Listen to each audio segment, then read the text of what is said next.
Calling the Fiscal Committee to order. First of all, I need approval of the minutes for Monday, April 4th, 2011. May I have a motion? Move to approve. Second, Rolfing. Moved by Jamison, seconded by Rolfing. Any other questions, corrections?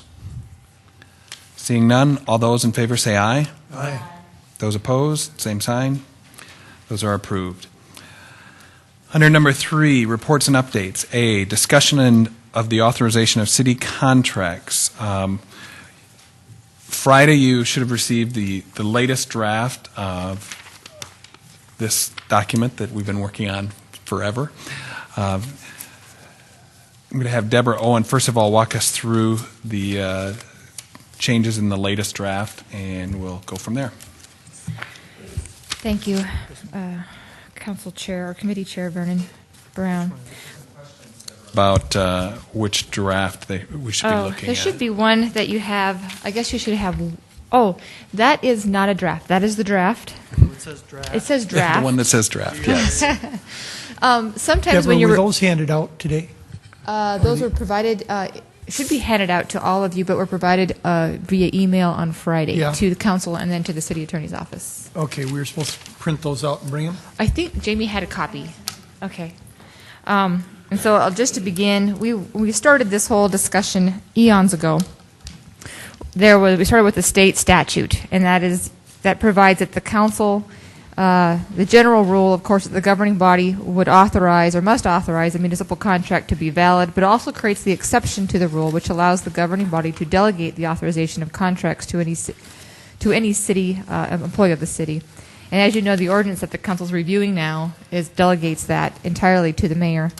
And so, moving forward, we also found a provision, as you know, last time there were recommendations, and so that prompts facilitates some of the drafting changes presented to the committee this time. But in City Charter 211 subsection C, one of the last sentences in that section says, all actions of the council shall be by a majority of those present except, and I'm going to skip the parts that aren't pertinent, except any action calling for the expenditure of money in excess of the state bid limits for municipalities shall be valid or binding unless adopted, or shall not be valid or binding, shall be adopted by affirmative vote of 5 votes. So this is telling you, amongst other things, like appointing Councilmember Dean Karski and approval of all ordinances, in addition to those things that require 5 votes, so does the expenditure of money in excess of state bid law limits. So that prompted some of the changes. But prior to that, the committee had looked at exempting out all of those contracts that were subject to state bid law limits of the $25,000 threshold for goods and services and the $75,000 threshold for public works projects. In lieu of that charter change, that was the changes. So if you look at the draft that you have in front of you, it will have those 2 notations in City Charter, in addition to the provisions in City Charter Section 2.11, subsection C, and 212. Then it says contracts and agreements or amendments to contracts and agreements in excess of $20,000 per vendor for each calendar year shall be approved by the City Council, except for the contract subject to City Ordinance Sections 34.1.5.8 and 34.1.5.11. And those are essentially your price, your bid law, or your state price list, and then emergency provision. Both of those are policies adopted by council. And that's why I gave you that one, I think Greg held up that first document of all of the purchasing ordinances. So it kind of helps put some of these revisions into context. And that's why I wanted to make sure you all had that to look at. And for instance, you could refer back to what 34.5-8 and 34.5-11 are. And then it goes on to say each contract or agreement of the city shall be executed in the name of the municipality by the mayor or his or her interim successor. The interim successor is a change from his designee. That really that's the language in charter about the provision where the mayor can set up an interim successor per executive order. So we wanted to keep those terms similar. And shall be attested by the city clerk. The city clerk shall affix the corporate seal. In addition, there is one change in this section beyond that, which says contracts in excess of $20,000 that are entered into by the mayor and are not subject to council approval shall be noticed to the city council on the consent agenda under communications.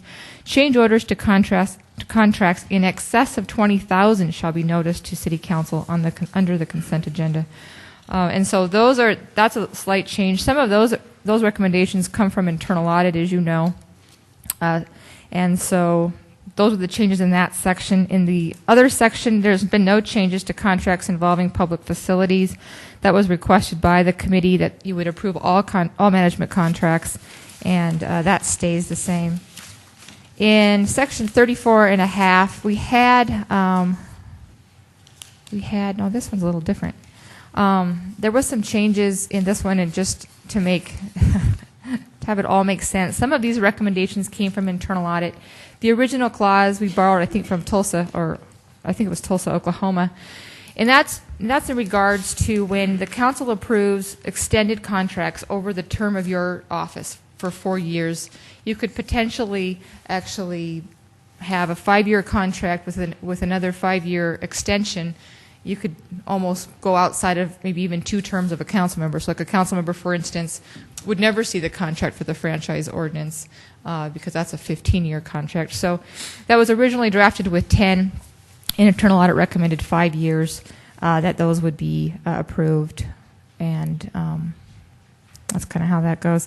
The discrimination clause is just simply borrowed from another city. Certainly would take recommendations from anybody on that. I wondered if we ought to add some other things that were talked about recently, and we'll have recommendations from audit to add other sections or other clauses that you may want to include in contracts down the road. And then section 34.5-2, this one is of interest to Councilmember Aguilar on this committee. As we all know, the city charter in Article 5 says that the council shall set up those procedures for administering the budget. Mm-hmm. And we had discussed this before, and so with her discussion of that and an intent to change that, I thought perhaps just being subject to the city council approval that the mayor shall develop, promulgate, and update a manual or manuals containing procedures, because at this point in time we don't have any recommended procedures to put in ordinance. But I did redact the records retention. Actually, council has approved that process. You did that by resolution eons ago. It's our records retention program, adopted by resolution, and then is working today. So that seemed like a conflict between a prior council action. Otherwise, this was in section 34.5-8. Looking to have the interim successor, again using the language in charter as opposed to his or her designee. That's a provision in charter that allows the mayor to set up an interim successor by executive order.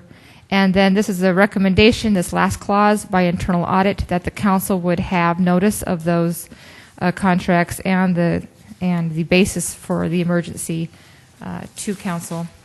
And the last 2 changes are simply just adding those clauses that it just has the mayor before. We're adding the clause his or her interim successor on those 2, so nothing too controversial there.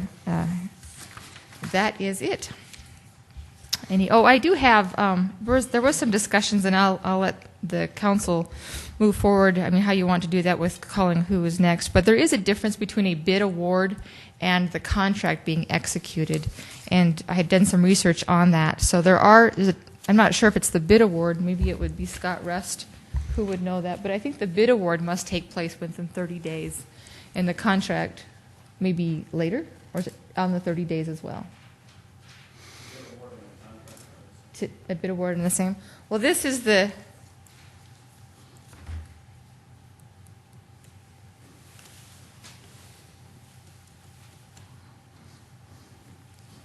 So is this essentially the same thing for your bid award?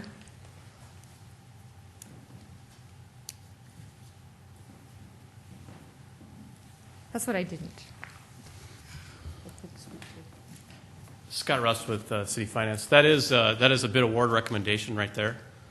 And usually when the mayor executes the contract, he signs that bid award recommendation on the same day.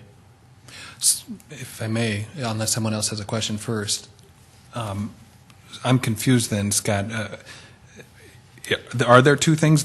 This is a bid award recommendation that's signed by the mayor, but there's obviously... This is the recommendation that we make to the mayor that routes through City Hall. It goes through the MOU. From the MOU, it goes through finances, approval through the director, the attorney's office, and then the mayor is the final signature. At that time, when the mayor signs that contract, on all of the supplies, materials, and equipment items, he also signs the contract for the goods and services also for those materials. So those typically happen on the same day. Now, that is not always the case with the folks over in engineering. There will be a bid award recommendation signed by the mayor, and then there will be a contract that will follow up afterwards that the mayor will then sign also. This is the recommendation. The contract, the execution date is the date that is the signature on the actual contract. This is just a recommendation. This is basically an internal form. There's nothing binding about this document here. So state law doesn't recognize that there's a difference between a bid award and an execution signing of the contract? No. I mean, it's basically a bid award is the execution date, in my opinion. Other questions? All right. Rich, did you have anything to add from internal audit? I think Deborah covered it pretty much. What she had incorporated into the proposed changes is what we had recommended. So, Very good. Are there others in the audience that would like to present to the fiscal committee?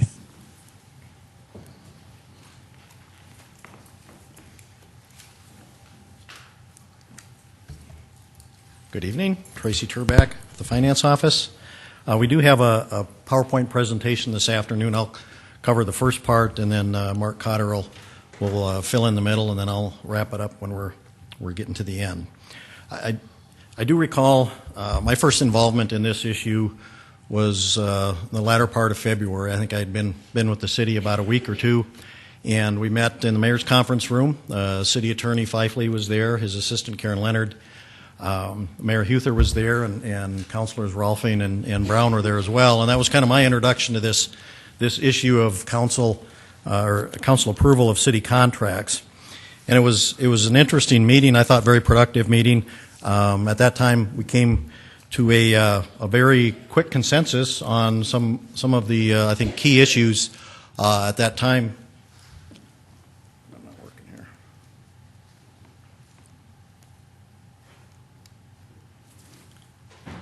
My clicker's not working.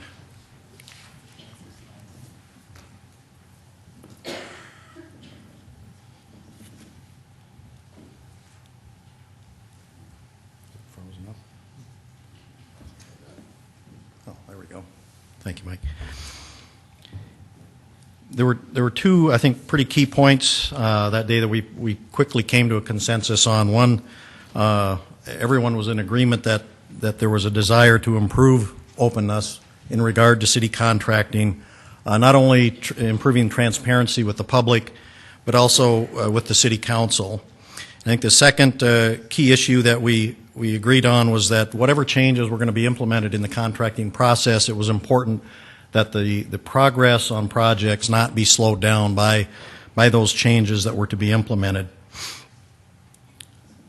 In regard to transparency for the public, I think one of the things I learned, and I think maybe some of the other folks involved in the process learned, that there's already extensive information available online regarding city contracts. The requests for bids are out there. Bid tabulation awards or bid tabulations are out there, so there's a lot of information out there.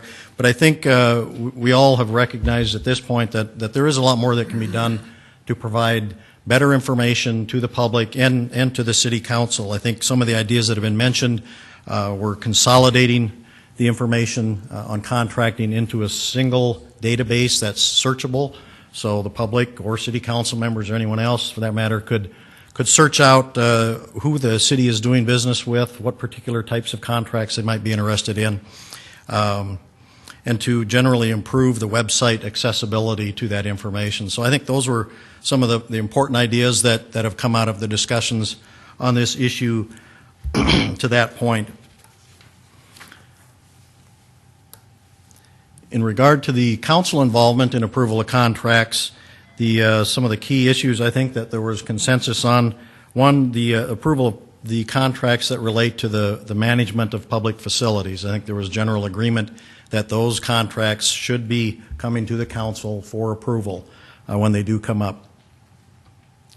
The other key point I think that was agreed to was that in addition to those public facility management contracts, high dollar contracts, or the large ones, however you might define that, should come to the council for approval. And when we talked in February, there were a number of different ideas tossed about in terms of how that threshold might be established, including a percentage of all contracts, maybe perhaps the 20 largest contracts that the city enters into, or a fixed dollar amount. In other words, any contract over a certain dollar threshold would come to the council for approval.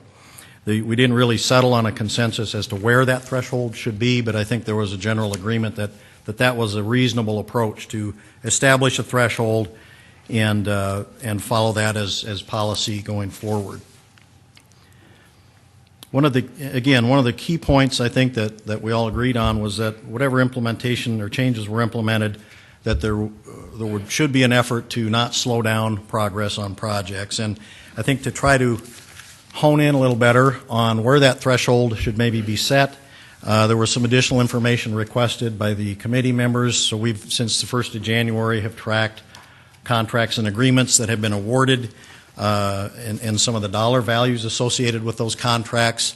I found in minutes of past fiscal committee meetings where the number of contracts issued in 2008, 9, and 10 were in there. So you can see there's quite a significant volume of contracts each year, and I don't believe there was an interest in the council approving that many contracts each year, and the goal was to try to narrow it down to those that were of particular interest to the council, like the facility management and the larger dollar contracts. I believe the ordinance, as it's drafted, that you've got before you today to review, does add significant additional steps to the process. It would impact, I believe, literally hundreds of contracts each year. And in our view, more steps times hundreds of more contracts will add more time to the process and will, in fact, slow down progress on projects. So that's I think, the bottom line concern that I'd like to convey today, is that the changes in the proposed ordinance would slow down the process and cost additional time and money. Those additional costs will come, I think, in a number of areas, but certainly some of these will cost additional time to get contracts on the agenda. I think we've talked a little bit about that before. It'll cost time for the council to review all the many contracts that will be coming to them. It'll cost time for the council to act on those contracts, for those council actions then to become effective 20 days after publication. That costs certainly an additional significant amount of time when dealing with contracts. It's expected that it could certainly impact a lot of city staff members that would now have to start attending city council meetings in anticipation of possible questions on contracts or projects that they may be involved in.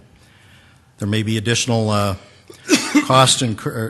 time incurred if projects do need to be rebid. If we aren't able, for whatever reason, if something slips through the cracks or it just takes longer than anticipated to award a contract, we may not meet that 30-day window under the state law that's required. And if that happens, then the project would have to be rebid and cost additional time.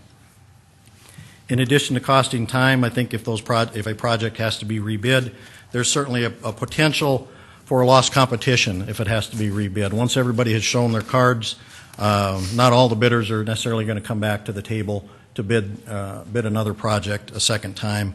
Another aspect of having to rebid projects, to compress the bid dates. That was one idea that we've talked about internally to try to meet tighter deadlines, is to not have so many bid dates or compress the bid dates. Contractors may, by necessity, have to be more selective on which projects they will bid. It does, in a lot of instances, take quite a significant amount of time for a contractor to put a bid together on a project. And if we've got a lot of projects going to bid at the same time, it may not be feasible for contractors to bid each and every project that we would really like to have them bid.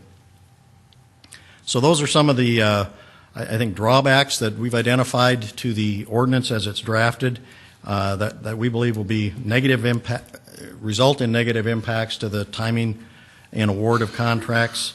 I don't really know if it's been thought through completely as to what, I guess I can't really ascertain from the ordinance what the review process will be. There may be additional time elements involved. If you folks are expected to review hundreds of contracts each month, I don't know if that has really been considered yet.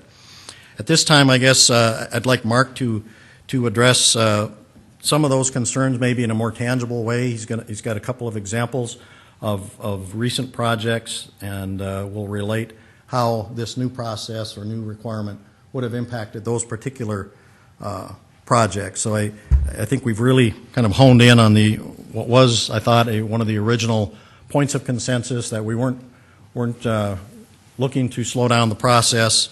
With that, I guess I will turn it over to Mark, and he'll walk you through. Before you leave, examples. are there questions for Tracy? I'll be back. Any council questions? Deborah? No, I apologize. There are a couple of recommendations from internal audit that are not in this revision that will actually be in a different ordinance or that we're revising in Public Services Committee. But in terms of internal audit recommended that because you're going to be approving so many more contracts, or potentially could be, that there would be a memo that would come along with that talking about a number of criteria that internal audit laid out. It is in the minutes from, I think, the February meeting. Those are recommendations that we haven't incorporated in this draft because it would be on how to calendar items for the council. So I just wanted to let you know that those recommendations were provided by internal audit will be written in the revisions in Public Services Committee that may address some of those points that our finance director had stated. Thank you. Tracy, I did have a question, because in February when we talked, I don't know that we knew that we were not in compliance with state law or city charter, and that's probably where, how do we solve that? I believe the process we have does comply with state law and with the city charter and city ordinances. I don't believe there is an issue, but I'm not your legal advisor, so you don't. What about the state codified law 9-1-5, no contract of a municipality is valid unless the contract has been authorized by a vote of the governing body at duly assembled meetings thereof? And then also in the city charter, the line about any action calling for the expenditure of money in excess of the state bid limits for municipalities shall be valid or binding unless adopted by the affirmative vote of 5 or more members of the council. The section of state law that you referred to does include a provision where the governing body can delegate that to another individual. And my understanding is that the city ordinance, as it is currently written, has been interpreted to mean that authority has been delegated to the mayor. And the question on the charter language that I think was pointed out at your last fiscal committee meeting, I asked that same question to the city attorneys. What is their take on that? And the interpretation has been that the council does authorize those expenditures. When you approve the capital improvement plan, when you approve and appropriate funds by ordinance to pursue those projects and purchase those goods or build those projects, that you have in fact authorized those expenditures. So I don't think it's too much of a leap to say that that's a reasonable interpretation of the charter language. In fact, I would argue, I guess it's kind of an unreasonable leap of logic to assume that, because those words have been on paper for many, many years and have been interpreted the way that I'm interpreting them today for a long time. And I think it would be quite a leap to say that we've been wrong for all these years. But that's a legal question, certainly not a finance one.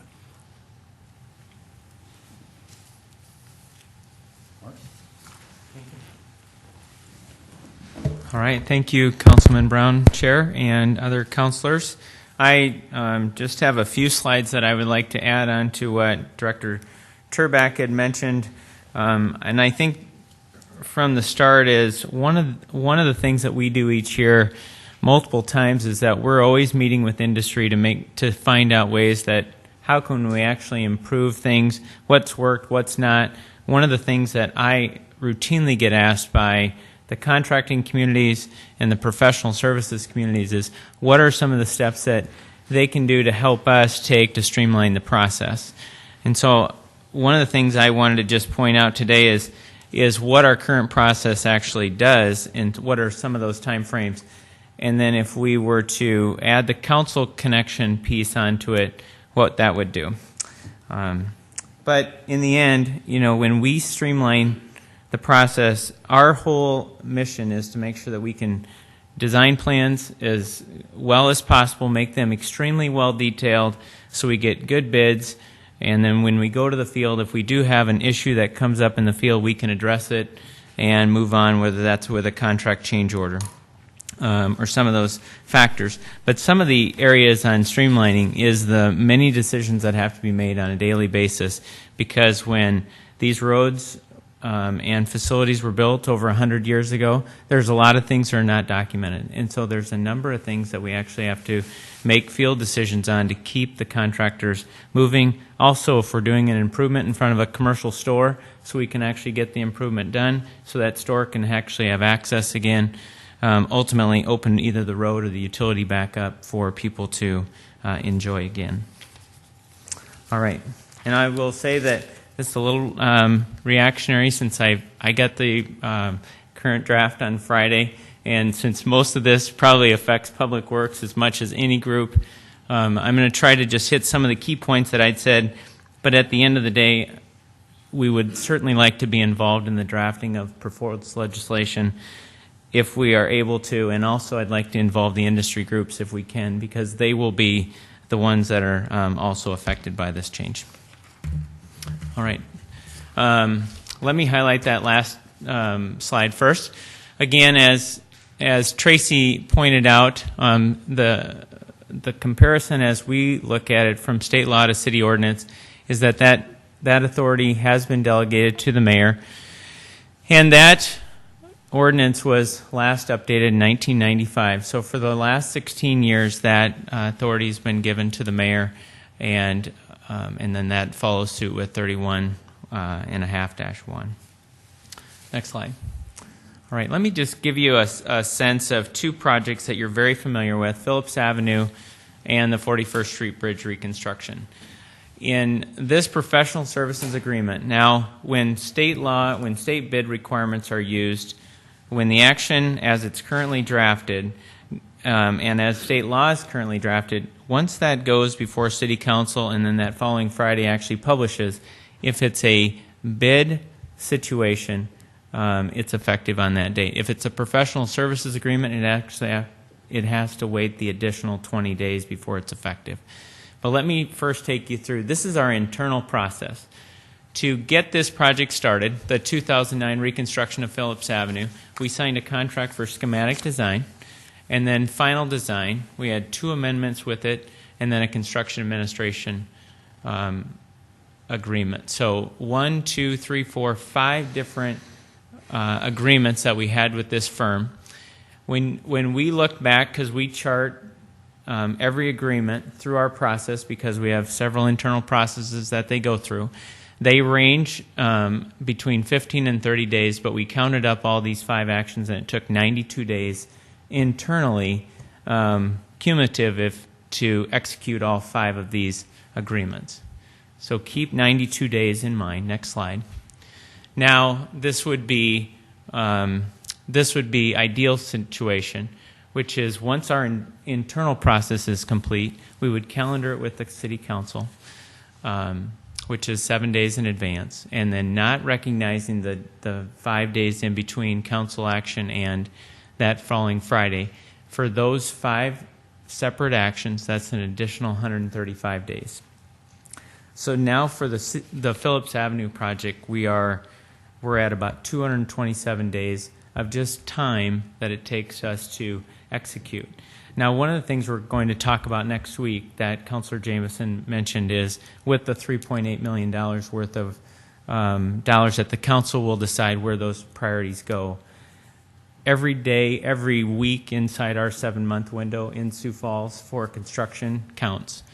And any additional time is going to affect us executing those dollars. So just something I wanted you to keep in mind. Next project is the 41st Street Bridge. This has 4 separate actions. We had a preliminary design, a final design, one amendment to that contract, and then a construction administration. Our internal process, as we tracked it, took us 73 days to execute those 4 documents with that firm. If we add on the additional time period to take them through for full council action, that's an additional 108 days. That brings that total action for those contracts to 181 days for us to execute and move forward cumulatively for that many. And those are just 2 projects that we do through and across the city. Next one is one of the things that you'll see, and I know just recently you'll get the list, and this is an active list. I think through April, there's been 262 contracts wrote this year so far in the first 4 months, and this is the vendor list, and it shows the respective contract number, the description, the contractor, the effective date, and the amount. If you have a contractor, for example, that has a vendor that has a contract for $18,000, that one is under that $20,000 threshold. But with the language as it's currently drafted, it's cumulative. And so if we do another contract with that same firm for, say, $4,000, that $4,000 contract will have to come before the city council because it's per vendor, it's not per contract. And so I wanted to just point that out, that is a cumulative effect as how that current draft has been wrote. Okay. Next. All right, just wanted to quickly step you through this, and I know there's a number of dates here, but this is just one that would have happened last week. And one of the changes in our process is that we'd have to consider is right now the city council meets 3 Mondays every month. We bid work every Thursday. And one of the reasons we do that is we want to make sure contractors have adequate time to put together a good, solid bid. There are agencies that only bid twice a month, so they're bidding 6 and 8 contracts every letting, and contractors have to choose, am I going to bid that? And 2, how thoughtful can they put together that many bids in one day? So we've always had the advantage here of being able to bid every Thursday, and it helps the contractors. Then they really only have to focus on 1 or 2 jobs, and they also know if they didn't get a project in the preceding week, they can focus on the next week, as opposed to having basically all the eggs in one basket for the bid schedule. So April 28th, that would have been a bid date that we had last week. We go through an internal process to check the funding, break the bid out so we know every class of funding from sales tax to storm sewer to water, wastewater, and so on. That takes us about 2 weeks on average to do all that work, and then that routes through the project manager, the city engineer, myself if it's in public works, finance, attorneys, and eventually, and last, the mayor. This process alone can take up to 30 days if there's a funding transfer that needs to happen. Then at that point, the contract is sent to the contractor for signature, and he has to do more than sign it. He has to go to his bond attorney, and he actually has to produce and pay for the performance bond that stands behind the contract.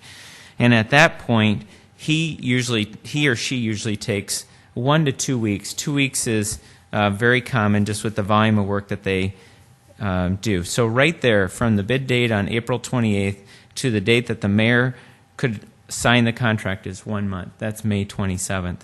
Now just to add on the additional process would be that we would work to calendar it on May 30th, seek council approval on June 6th, and then issue notice to proceed on June 7th. Now the one thing that's key here is that this just happened to be on the week that we have a council meeting the next week, but with the council meeting 3 Mondays a week and we choosing to bid 4, we would have to consider if we want to change that, because that could extend out this time period and we could certainly get outside that 30-day window to execute a contract. Okay, next one, construction change orders. We typically go to the field and review and approve change orders within a day. I'm fortunate to have a very good hands-on team that work these projects, have good experience across the board on good civil works projects. And we also, on a typical street project, if you look at our bid list, a typical street project will have probably 200 different bid items. So if we find something in the field that's unknown, sometimes it's already a quantity that we have. So we can immediately provide them authority. If it's under $25,000, Chad Heavey, the city engineer, authorizes that. If it's over $25,000, the mayor signs that change order. Change order costs, obviously, if a contractor cannot get approval, he's got his full team there. He can't move. He's not the only one that's on standby. The public's on standby if it's a road that has commercial businesses, what have you. If a utility is off, there's just a number of rapid decisions that people on my team make every day to make sure that work gets carried out and gets carried out very well. Next slide. I'm not going to go through this slide, but I will if I need to. Okay, so a couple comments is I ask anytime we look to actually improve a process is what are we actually trying to improve? One of the things that I wanted to recognize, and I talked to Rich Oakso prior to this meeting, is that in 2007 there was a detailed audit report done on construction contracts. Rich and his team looked at about 100 contracts. They focused in on 20. And one of the comments that led the report was, we concluded that the internal controls were working effectively to mitigate the various risks associated with administering construction contracts, by Rich Oakso. So thank you for that comment, Rich. The other comment, too, is they looked at the volume of change orders that we do on a macro basis for these 20 contracts. And they found that the construction range is typically between 5 and 7%. Specifically on these 20 contracts, it was 0.59%. So very small amount of change orders. Very good plans are being wrote and executed out in the field. Next slide. I'm giving you your 1 minute warning, Mark. Okay, so, and at this point, again, I'll let Tracy close, but we would certainly enjoy being involved in the process. It is a very detailed process, and we want to make sure that it gets carried out and executed well, on time, within our 7-month window each year. Thank you.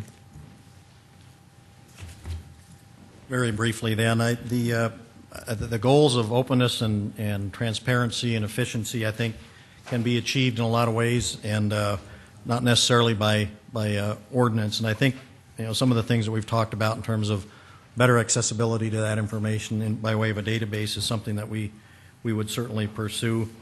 I guess I would just offer, in terms of reaching out to the committee, I would certainly be willing to help facilitate or be involved in any way of discussions. I know Mark has certainly indicated his interest in being involved in trying to resolve this issue, find an appropriate way if it's trying to sort out where that threshold should be, where it makes sense, and you folks are comfortable with an appropriate balance of those contracts that are coming to the council and those that are continued to be handled in the way that they have been. I would encourage you to maybe step back for a moment and rethink kind of the ordinance that you've got in front of you and get those folks involved that will be impacted, including legal and finance and public works and parks and so forth. With that, thank you. Council, we need to keep moving. I just have a quick question for Erica Beck. Your presentation, what kind of a timeline are you on? If you could come up and just tell us briefly, because we can call a special meeting with the Fiscal Committee if you need to present to us soon. This is actually scheduled to go to Planning Commission on Wednesday and potentially Council on the 16th. Okay. I can make the presentation quick if you'd like me to.